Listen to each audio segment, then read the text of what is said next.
Na dopyt priaznivcov autobusov ukazujem USB porty v autobuse SOR ICN 10,5 metra. Takže tu sú na jednej strane na štvorke 2 pre cestujúcich, na druhej štvorke ďalšie 2 USB porty.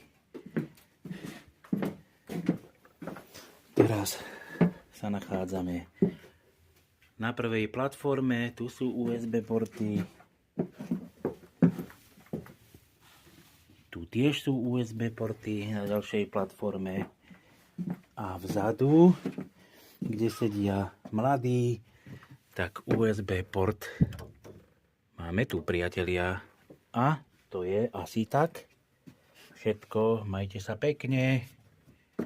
Ahoj.